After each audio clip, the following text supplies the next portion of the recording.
कि एक तरफ वो इंडिया आउट की कैंपेन चला रहे थे कि निकल जाओ इंडिया मालदीव से, और अब हालात ये पैदा हो गए हैं कि उनको आना पड़ा इंडिया, और सोने पे सुहागा।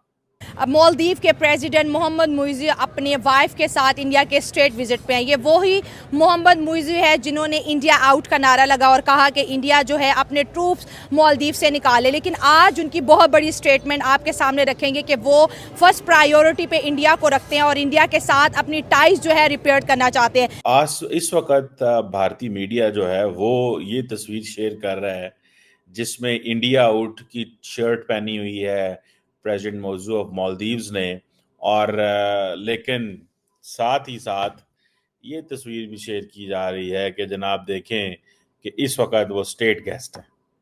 हे guys, welcome back to new video. आप देख रहे global news Hindi. I hope आप सब बहुत अच्छे होंगे। दोस्तों, इन दिनों मालदीव के राष्ट्रपति भारत में हैं, भारत के दौरे पे हैं और उनका स्वागत राष्ट्रपति भवन में हुआ। द्रौपदी मुर्मू ने उनका स्वागत की और उसके बाद आज वो प्रधानमंत्री मोदी जी से मिले। मोदी जी को मालदीव आने का न्योता भी दिया और बहुत सारे चीजों पे एग्रीमेंट पे साइन भी हुआ मालदीव और भारत के बीच में। लेकिन अब ये सब देखकर पाकिस्तानियों को हो रहा है खूब जलन। यही मालदीव कुछ दिन पहले इंडिया आउट का ट्रेंड चला रहा था और आज वही मालदीव भारत के आगे घुटने टेक दिया। आप क्या सोचते हैं इसके बारे में कमेंट करके जरूर बताइएगा। तो आइए देखते हैं सबसे पहले आज का ये वीडियो।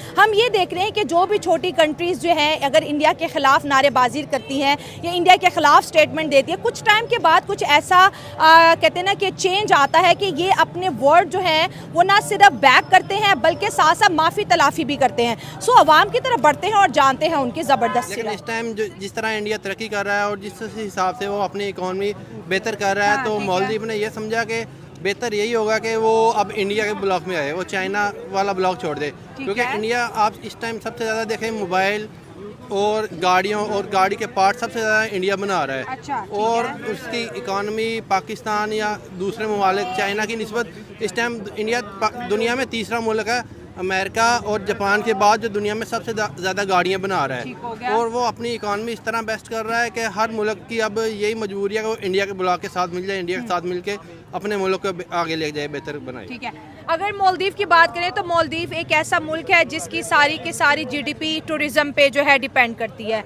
हर शादीशुदा जोड़ा वहाँ पे घूमने जाता है, अच्छा व्यू है, आइलैंड बहुत प्यारे हैं। लेकिन इंडिया ने जब मालदीव का बायकॉट किया, उनकी नेशनलिज्म ने जब बायकॉट किया, तो फिर उन्हें चाइना को बाय बाय कहना ही पड़ा। ये बार बार कभी इंडिया से ब्रेड एंड बटर दे दें, इंडिया ने कहा हमारे पैसे निकालो।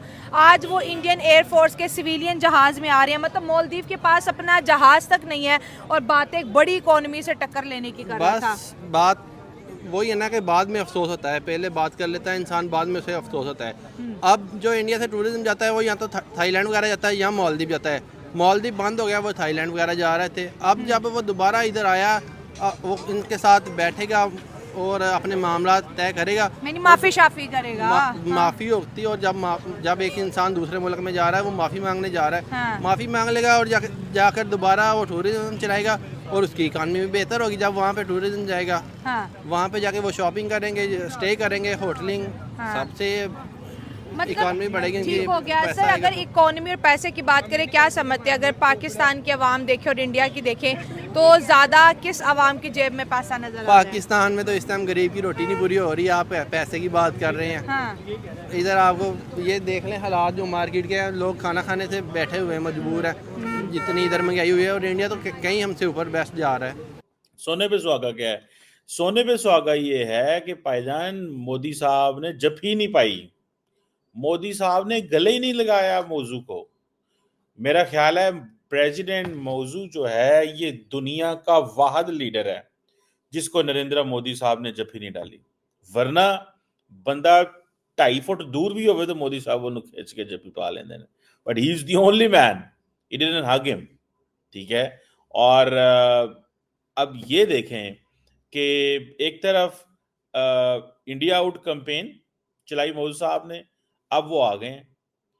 मैं इस पे एक असेसमेंट करना चाहता हूं। मुझे ऐसे लगता है कि ये सारे की सारी जो चीज कोरियोग्राफ की गई है या जो प्लान की गई है, ये जयशंकर साहब का मॉडल है कि मौजू को करीब लेके आओ, ये उसका मॉडल है। देखिए, ही इज अ डिप्लोमेट। जो डिप्लोमेट होता है ना, डिप्लोमेसी के अलावा कुछ नहीं आता। आप किसी जनरल से बात करेंगे ना, वो जनरल जो है ना, उसे गोली बंदूक के अलावा कुछ समझ नहीं आती, वो उसी फ्रेमवर्क में हर मसले का हल देखता है। जब आप किसी डिप्लोमेट को देखते हैं तो वो उसी मसले में डिप्लोमेसी के जरिए मसले का हल चाहता है। जब आप किसी पॉलिटिशियन के पास जाते हैं तो नॉर्मली अगर एक पॉलिटिशियन एक मिलिट्री की माहौल में परवान चढ़ा हो तो वो भी हर चीज को सिक्योरिटी के लेंस से देखता है, लेकिन otherwise politicians want to understand and create वो कंसेंसस एंड पॉलिटिकल एटीट्यूड्स के जरिए चीजें करने की कोशिश करते हैं। अब इंडिया जो है, अब मोदी साहब को जफ्फी नहीं डाली, ठीक है जी। अब मुझे ऐसे लग रहा है कि इंडिया आउट से इंडिया फर्स्ट कैंपेन चला दी है उन्होंने, ठीक है जी। और ये चीजें जो हैं, ये चीजें जारी बात है, एक मसला तो नजर तो आता है ना कि यार ये कोई आसान काम थोड़ा ही है, ठीक है। और वो भी स्टेट विजिट, 5 दिन का स्टेट विजिट। भाई स्टेट विजिट होता है 1 दिन 2 दिन का, चलो कर लो, एक दिन राती आए रोटी शोटी खा दी स्टेट बैंक, चलो 3 दिन का कर लो यार, 5 दिन का स्टेट विजिट।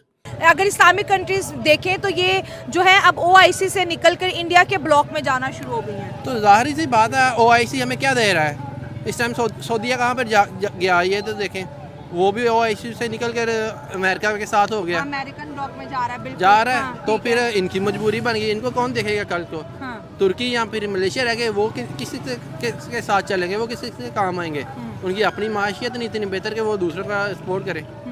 तो अगर हम एक वैसे वर्ल्ड अफेयर के ऊपर बात करें, जिन कंट्रीज़ की इंडिया से बिगड़ जाती है, जैसे बांग्लादेश की बिगड़ी, मालदीव की बिगड़ी, कुछ टाइम के बाद ये लोग माफ़ी तलाफियों पे आ जाते हैं, क्या वजह है? पहले स्टेटमेंट देने से पहले या इंडिया के साथ कहते हैं ना एक जियोपॉलिटिकल जंग का ऐलान करने से पहले नहीं सोते, और बाद में 2-3 महीने के बाद यही लोग बड़े मीठे मीठे कोट बोल रहे हैं। वो जैसे कि आपको पता है कि इंडिया के पीछे अमेरिका की सपोर्ट है, फिर वो पाबंदियाँ लगा देता है, तो इनकी मजबूरी बन जाती। जब जिस तरह इस टाइम ईरान के ऊपर पाबंदियाँ लगी हैं, इनके ईरान भी ऊपर इंडिया से मदद मांग रहा है ना, तो वो फिर डायरेक्ट जाके अमेरिका से नहीं मांग रहे, वो इसके जरिए मांग रहे हैं फिर।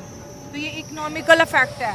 तो मोदी साहब मौजू से नहीं मिले तो आपको क्या लगता है नाराजगी खत्म होगी? कोई मीटिंग इनकी होगी कि नहीं? नहीं, नाराजगी ये मुल्कों की रहती तो नहीं है, अब नहीं तो नेक्स्ट टाइम वो मिल पड़ेंगे, मिलेंगे तो ज़रूर, क्योंकि इंडिया को भी पता है कि हम इधर भी इम्पोर्ट एक्सपोर्ट करेंगे। और अगर मालदीव से इंडिया निकल जाता है तो क्या मालदीव टिक पाएगा कि क्रैश हो जाएगा? नहीं, नुकसान तो मालदीव का, इंडिया का तो नुकसान कोई नहीं है। अच्छा, वो तो इंडिया को क्या नुकसान, कुछ भी नहीं होगा, मालदीव को देखना पड़ेगा अब उसने नेक्स्ट फिर क्या करना है। सर इंडिया इतनी बड़ी पावर बन चुकी है, ये आपके सामने है, इंडिया कितनी बड़ी पावर बन चुकी है।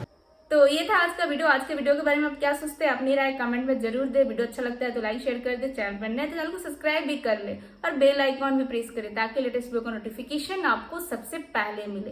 तो फिर आपसे मिलते हैं अगले वीडियो में, अपना ख्याल रखें। जय हिंद, जय भारत।